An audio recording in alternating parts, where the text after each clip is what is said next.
a little bit. And obviously, man, you're tall. Not bad. Blame it on genetics. There you go. My mom didn't help though. No, she didn't help a bit, that's for sure. Oh my word. Hello everybody, this is Bill Sparks with Gilead Ministries, and this is another episode of MiniViews. And today I have IW's coolest freshman with me. Yeah, pretty good, huh? Yeah. Mr. Elijah Meyer. And Elijah is someone who I wanted to get an opportunity to speak with and do a mini-view with. We talked about it recently when he was at our banquet sharing, and so it was a great time for him to tell his story there. I thought it might be good for him to tell his story to you.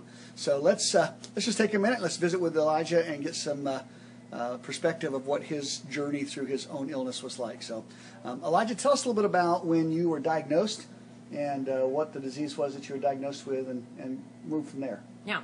So I was diagnosed with adrenoleukodystrophy and hypoadrenocorticism, or ALD, and Addison's disease. I found out my uncle was not doing very well, and I found out that he had it. So we found out it was genetic disease, and then we ended up testing the whole family, and I was the lucky one who had it. So that's how I found out that I had ALD and Addison's disease. Okay. And so initially, what type of things did they do to deal with your Addison's disease and ALD? Yeah. So originally they started off with this stuff called Lorenzo's oil. They actually made a movie on it back in the, I think it was 1980s. So I tried that stuff, and it didn't help me, but they now are doing more things to help work on that and see if they can correct it. Then I went and found out I could go through a bone marrow transplant, and that is what I did in February of 2009. And your bone marrow transplant was someone within your family as well, right? As Yeah. far as your match? Yeah. So for the bone marrow transplant, my donor was my younger brother Cyrus, who at that time was actually 5 years old. Wow. What was that process like for the two of you? Was it something that he still remembers to this day, or was it painful? What was it like to go through? Yeah, so at that point I was 8 and he was 5. So for him, he doesn't hardly remember anything. He remembers the ice cream that he got after the procedure, but that's about all he remembers. For me, I really mostly only remember the good stuff, which is kind of a miracle. I've been told a lot of things that happened in between, but for me, I was an 8-year-old, so that was almost 11 years ago now, and that's just not something I can remember a ton of. It was definitely hard. I remember when I took a shower, it felt like rocks beating on my back just because of all the chemotherapy that I went through and all the way that my nerves were hit at that point. It was a long process, but I remember so many good things, and the main thing was the doctors and how great they were through the whole process, just building me up the whole time and telling me that I can get through it, and I can get through it, and I can get through it the entire time, and it built up a hope in me that actually I think pushed it through to the other side. And so where are you at today with the disease? Talk about how often you have to have it checked and those type of things. Yeah. So at this point I'm going up every 2 years. I have been doing that for the last 6-7 years now. At this point, I'm also the best case in the world for my disease with the least amount of side effects.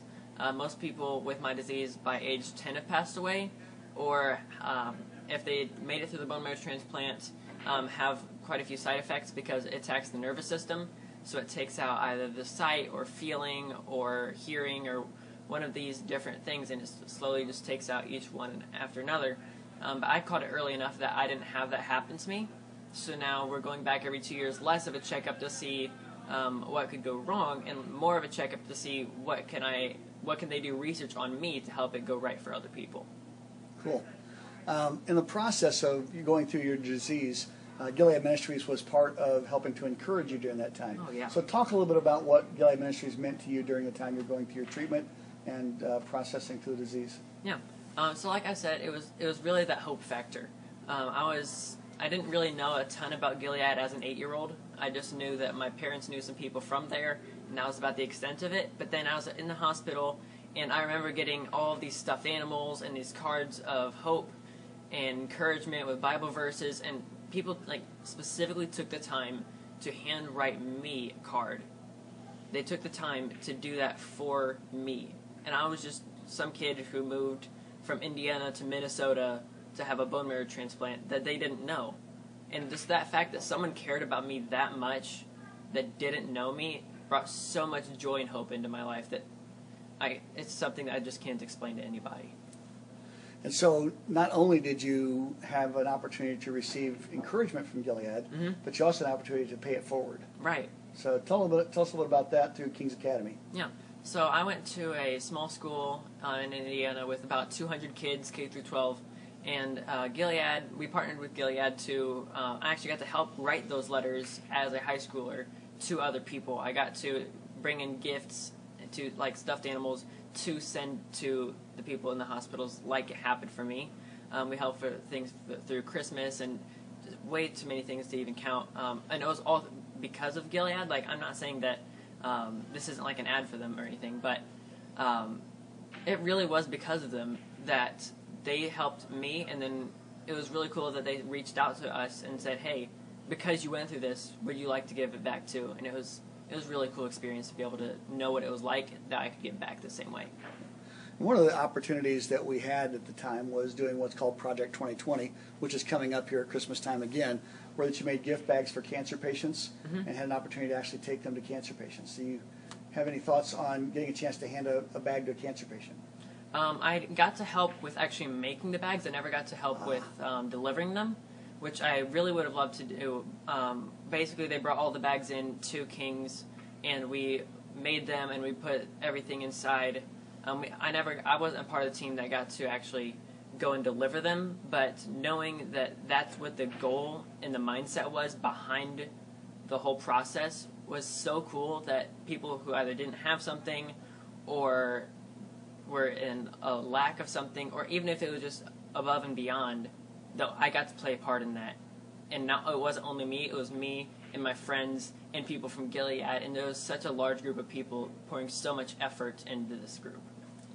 And obviously I talked about being the coolest freshman on the IWU campus.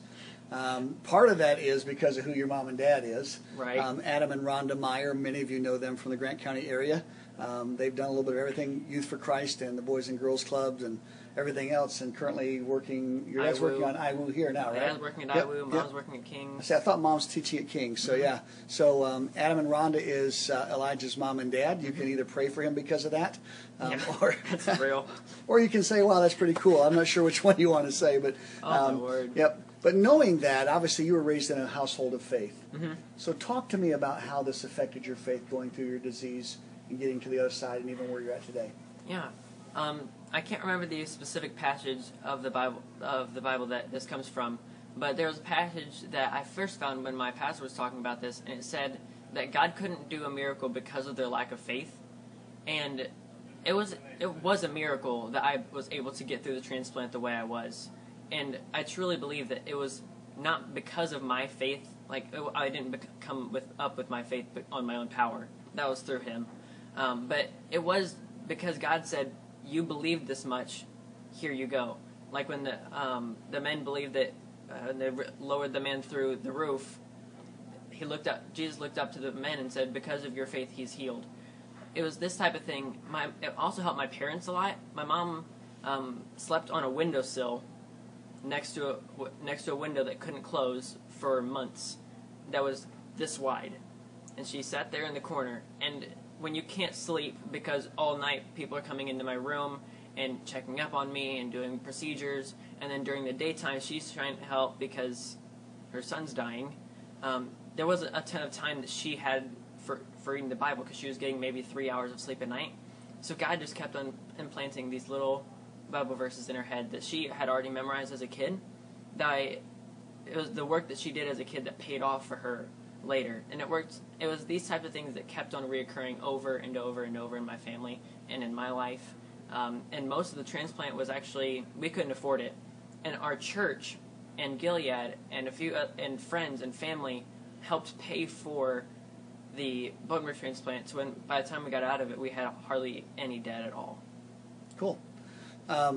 You're a freshman at IWU. What are you studying? I am a double major in PE and health education and psychology to hopefully become a psychology teacher either at the high school level or at possibly to become a college prof. Cool. All right. Thank you, everybody. Thank you, Elijah, for your time today. Yeah, no problem. Thanks for joining us for this episode of MiniViews. And we appreciate your support. We appreciate the encouragement that you send our way.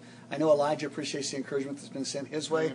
And so we just thank you for everything you've done to help us over the 21 years encourage patients and their families. So God bless. We'll see you next time.